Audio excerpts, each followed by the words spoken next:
Assalamualaikum warahmatullahi wabarakatuh. Baiklah, kami dari kelompok 9 akan mempresentasikan hasil dari diskusi kelompok kami yang beranggotakan 1.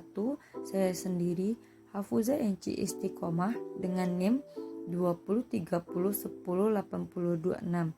2. Dewi Hermayeni dengan NIM 2030108013. Dan selanjutnya Diska Clarista Permatasari dengan NIM 2030108016, yaitu yang materinya teori kepribadian Carl Rogers. 1. Biodata singkat Rogers. Carl Ransom Rogers lahir di Oak Park, Illinois pada tanggal 8 Januari 1902. Ayahnya seorang insinyur teknik sipil dan ibunya ibu rumah tangga pemeluk Kristen yang taat. Pada usia 12 tahun, Rogers beserta keluarganya pindah ke sebelah timur Chicago. Rogers masuk Universitas Wisconsin, mengambil bidang pertanian, kemudian pindah mempelajari agama dan bercita-cita menjadi pendeta. Dia menikah dengan Helen Elliot, kemudian pindah di New York City. Rogers masuk program psikologi klinis di Columbia University dan menerima gelar Ph.D. pada tahun 1931. Tahun 1945, dia diundang untuk mendirikan pusat konseling di University of Chicago. Tahun 1964, ia menerima posisi sebagai peneliti di La Jolla, California. Dia meninggal pada 4 Februari 1987 karena serangan jantung. 2. Pandangan tentang manusia. Rogers berpendapat bahwa setiap manusia bebas untuk melatih, mengatur diri mereka sendiri. Namun, mereka juga harus memiliki kontrol karena mereka memiliki tanggung jawab.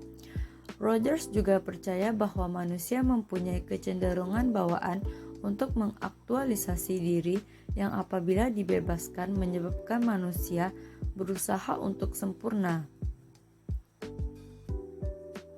Struktur kepribadian. Menurut Rogers, ada 3 komponen yang menjadi dasar pentingnya dalam teori. 1. Self, merupakan struktur kepribadian yang sebenarnya. Rogers mendeskripsikan sebagai sebuah komponen yang menunjukkan bagaimana setiap individu melihat dirinya sendiri. Self terbagi menjadi 2, yaitu A. Real self, atau keadaan individu saat ini. B. Ideal self, keadaan individu yang ingin dilihat individu tersebut. 2. Organisme, terbagi atas 3 bagian, yaitu 1. Makhluk hidup. Organisme adalah makhluk yang lengkap dengan fungsi fisik dan psikologisnya. 2. Realitas subjektif, organisme menanggapi dunia seperti yang dialaminya.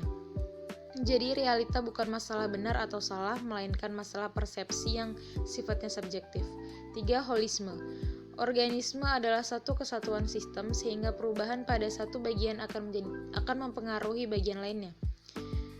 Medan fenomena, keseluruhan pengalaman baik yang internal atau eksternal, disadari ataupun tidak disadari, dinamakan dengan medan fenomena.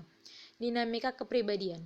Rogers membagi dinamika kepribadian manusia menjadi 3, yaitu 1.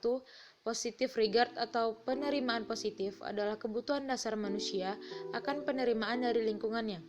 Penerimaan positif terbagi menjadi 2, yaitu conditional positive regard atau penerimaan positif yang bersyarat, dan unconditional positive regard atau penerimaan positif yang tidak ada syarat apapun. 2. Self-consistency and congruence, yaitu dinamika kepribadian seseorang yang senantiasa berupaya untuk mempertahankan konsistensi antara persepsi diri dan juga kesesuaian antara persepsi dengan pengalaman. 3. Self-actualization atau aktualisasi diri adalah daya dorong terhadap potensi diri individu untuk berkembang. Perkembangan kepribadian. Menurut Rogers, perkembangan kepribadian merupakan tahapan-tahapan yang berfungsi utuh atau full function person Ada beberapa karakteristik individu dengan kepribadian tersebut. Yang pertama, terbuka terhadap pengalaman. Yang kedua, menerima setiap pengalaman yang dialami. Yang ketiga, percaya diri. Keempat, bersifat konstruktif. Dan yang kelima, memiliki kreativitas. Sekian dari kelompok kami. Assalamualaikum warahmatullahi wabarakatuh.